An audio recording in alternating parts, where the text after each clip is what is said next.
അസ്സലാമു good morning. വളാറ വ്ളോഗ്സിൻ്റെ പുതിയൊരു എപ്പിസോഡിലേക്ക് സ്വാഗതം. അപ്പം എൻ്റെ ചാനൽ ഇതുവരെ സബ്സ്ക്രൈബ് ചെയ്യാത്തവർ സബ്സ്ക്രൈബ് ചെയ്യുക, ബെൽ ബട്ടണിലും പ്രസ് ചെയ്യുക. അതാകുമ്പോൾ നിങ്ങൾക്ക് നോട്ടിഫിക്കേഷൻസ് എല്ലാം കൃത്യമായിട്ട് കിട്ടും. അപ്പോൾ നമ്മളിപ്പം ഇന്ന് വന്നേക്കുന്നത് റാസൽ ഖൈമയിലെ ഒരു ലൊക്കേഷനിലേക്കാണ്. ഇതും ഒരു മൗണ്ടൻ ടൈപ്പ് ലൊക്കേഷനാണ്. എനിക്ക് ലാസ്റ്റ് വീക്കിൽ എൻ്റെ ഒരു കസിൻ സജസ്റ്റ് ചെയ്ത് തന്നതാണ്. അപ്പം ഞാൻ ആ ലൊക്കേഷൻ സ്റ്റാർട്ടിംഗ് പോയിൻ്റാണ് നിൽക്കുന്നത്. ഇനി പോയിട്ട് ബാക്കി കാഴ്ചകൾ പിന്നീട് കാണിക്കാം. ഓക്കെ.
കുറേ കറങ്ങി ഇപ്പം മുകളിലെത്തി. ഇനിയിപ്പം കാണുന്ന വഴി, ഈ കാണുന്നതാണ് വഴിയൊക്കെ.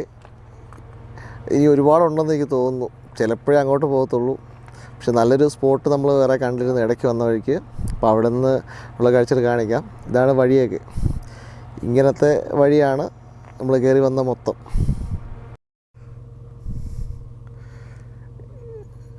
റാസൽ ഖൈമ എന്ന് പറഞ്ഞു കഴിഞ്ഞാൽ മലനിരകളുടെ നാടാണല്ലോ. ഒരു കൂട്ടം മൗണ്ടൻസ് ചേരുന്നൊരു സ്ഥലമാണിത്. യനാസ് എന്നാണ് പറയുന്നത്. യനാസ് മൗണ്ടൻ.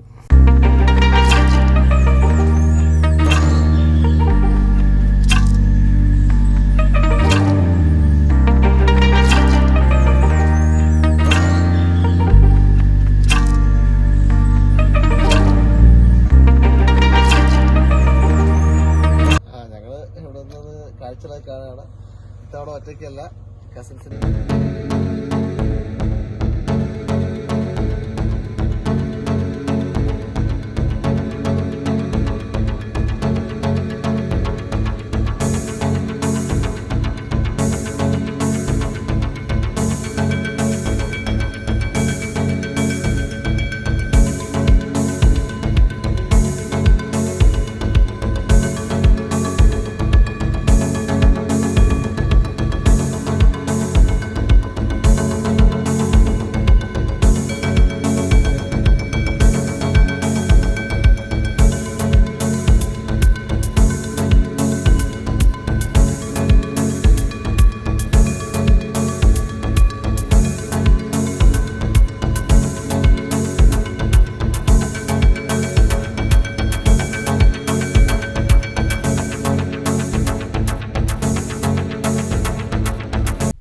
നമ്മളിപ്പം നല്ലൊരു വ്യൂ പോയിൻറ്റിലാണ് ഉള്ളത്.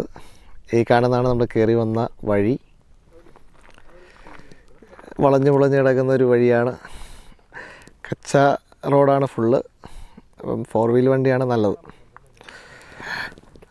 അതിൻ്റെ ബാക്കിലായിട്ട് ദൂരെ കാണുന്നതാണ് റാസ് അൽ ഖൈമ സിറ്റി. ഏകദേശം ഫുള്ളായിട്ട് തന്നെ കവറാകുന്നുണ്ട്.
മലയിലെ ഒരു ക്യാമ്പിംഗ് ഏരിയയാണ്.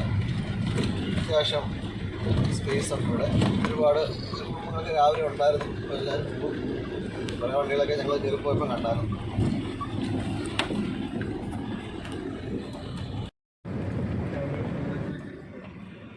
അപ്പോൾ നമ്മൾ മുകളിലെ കാഴ്ചകളൊക്കെ കണ്ട് തിരിച്ചിറങ്ങി വന്നുകൊണ്ടിരിക്കുകയാണ്. അപ്പോൾ അതിനിടയ്ക്കൊരു ക്യാമ്പിംഗ് ഒക്കെ സെറ്റപ്പ് ചെയ്യുന്നൊരു സ്ഥലം കണ്ടു. അപ്പോൾ അവിടെ നിർത്തിയതാണ്. അപ്പം ഇവിടെ എന്താ പറയുക, 4 വീൽ ഡ്രൈവ് ഉള്ള ആൾക്കാർ വന്നു കഴിഞ്ഞാൽ ഒരു എക്സൈറ്റിങ്, ഒരു അഡ്വഞ്ചറസ് ഡ്രൈവ് ആയിരിക്കും. അപ്പം മാക്സിമം ആളുകൾ ട്രൈ ചെയ്യുക. ചാനലിൻ്റെ പേര് എല്ലാവർക്കും അറിയാമല്ലോ, വെള്ളാറ വ്ളോഗ്സ്. അപ്പോൾ മാക്സിമം സബ്സ്ക്രൈബ് ചെയ്യുക. ഇനിയും പുതിയൊരു ലൊക്കേഷൻ്റെ വിശേഷങ്ങളുമായി അടുത്ത വീഡിയോയിൽ കാണും വരെ. See you. Bye by.